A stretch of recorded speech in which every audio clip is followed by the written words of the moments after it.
First of all, we want to thank all of you for coming, and I want to thank all of my brother priests. Last night, the bishop came for the celebration of the Rosary, and I was overwhelmed, and as I am today, that my brother priests and deacons come to share this time with me and my family. My brother Rick read in that first letter from Ecclesiastes, there's an appointed time for everything, and a time for every affair under the heavens. My mom had perfect timing, her own.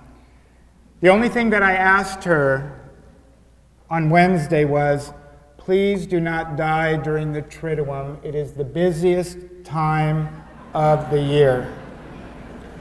She told me she was not going to die while I was home, so she chose to die during the middle of the Easter Vigil. And she went and joined my dad, my sister Nancy, and our brother Jeffrey. There is a time for everything, and time was Dorothy's time.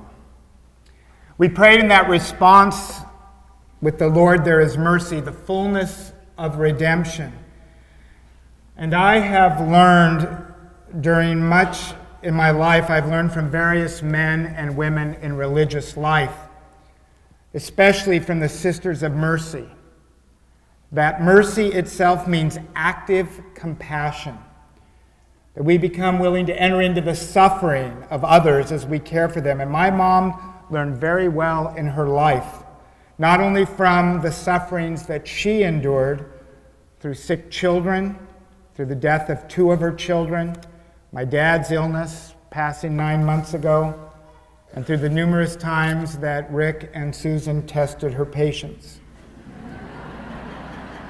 Since I was born the most beautiful child, born in a manger, I never tested my mother's patience. I gave her a moment or two of parental concern. Even after my mother was diagnosed with cancer, she continued to do her amazing work with Catholic Charities and St. Vincent de Paul, with her friends that would come and visit. And she would enter into the pain and struggles of many in need. And my father and my mother truly instilled in us as kids the need to always remember those that did not have what we had. And that reading from the Philippians concluded with those powerful words, keep on doing what you have learned and received and heard and seen, then the God of peace will be with you. We hear those similar words that say, keep on keeping on. And that was my mother. Up to the last day that she was conscious, she continued to visit with family and friends. She encouraged us in our faith and trust in God, who she reminded us loved us. Her theme in life is, it's all about getting to the beach. That was heaven to her, getting to the beach. She told us she was ready to die. She was ready to go be with the Lord. She was ready to see her family and friends. She talked about seeing my sister and brother, my dad, and Dorothy Peters, and these friends that she has made throughout her life. And that God of peace was truly with her. And then the gospel ended with, I am the way, the truth, and the life. And no one comes to the Father except for through me. And my mother had unshakable faith. And it was based on unconditional love. And so I want to end with a story. As you know, you heard last night she was a storyteller. She wrote stories. She just published her 2 books, Megan's Days and then Twisted Minds, about murder and killing and sex. And she threatened to put on the front cover, inspired by my son, Msgr.Craig Harrison. She planned her entire funeral. She wrote her obituary. She said, I want the children to sing because this is not about sadness and death. This is about the joy and the promises of Christ. She picked her readings, and then she said to me, and when you give your homily, this is what you'll say. She said, you can say what you want at first, but then I want you to conclude with a story that she shared for me for many years. It was her favorite story, Love You Forever by Robert Munsch. However, I've taken a few liberties with the story. A mother held all of her babies, Rick and Craig, Jeffrey, Nancy, and Susan, in their lifetime. And very slowly she rocked them back and forth, and back and forth. And while she held them, she sang.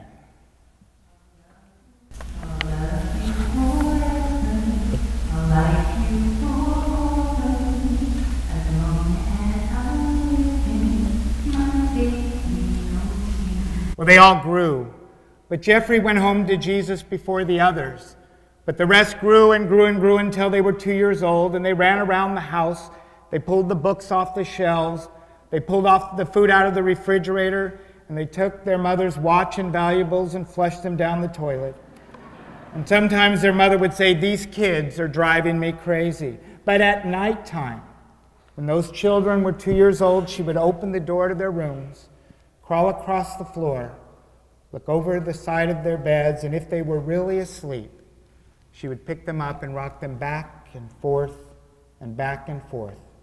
And while she rocked them, she would sing.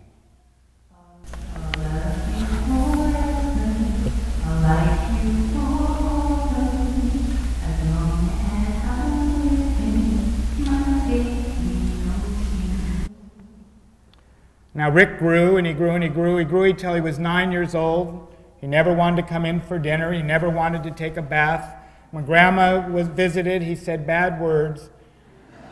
Sometimes his mother wanted to sell him to the zoo.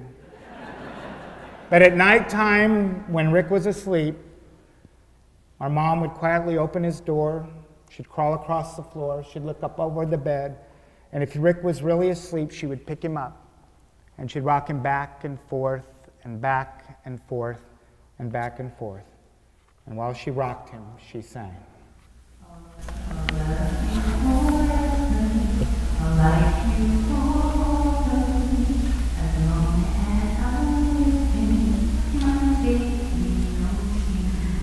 Well, then the twins grew. They grew and they grew and they grew. They grew until they were teenagers. And they had strange friends and wore strange clothes and they listened to strange music.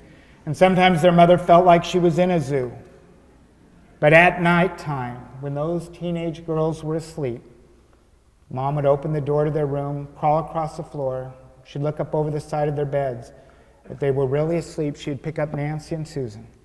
She'd rock them back and forth and back and forth and back and forth.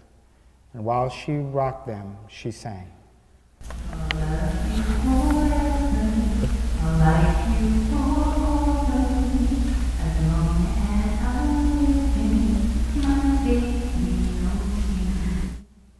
Then Craig grew into the most handsome child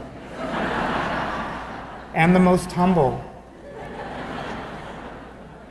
He grew and he grew and he grew until he was a wise man, and he became a priest, and he moved away and he started his ministry. But then he was moved back to Bakersfield. And sometimes on dark nights, his mom would get into her car and she would drive across town to St.Francis. If all the lights in the rectory were out, she would crawl through a window, across the floor, and she'd look up over the side of his bed. And if that great big priest was really asleep, she picked him up and she rocked him back and forth and back and forth and back and forth. And while she rocked him, she sang.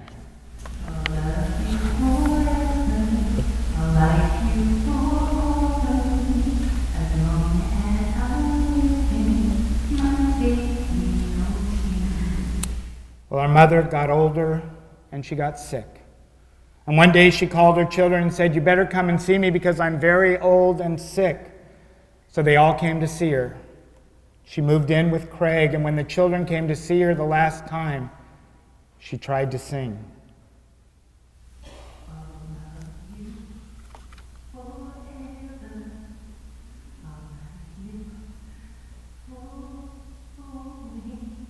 But she couldn't finish because she was too sick. So her son went to his mother, he picked her up, and he rocked her back and forth and back and forth and back and forth. And he sang her this song.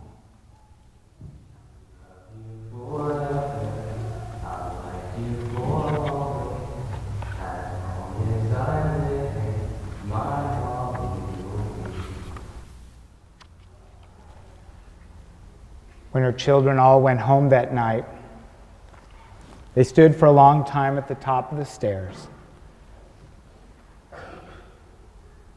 They were surrounded by their children, and they went into the room where their newborn grandchildren were sleeping. They picked those children up, and they rocked them back and forth and back and forth and back and forth. And while they rocked them, they sang.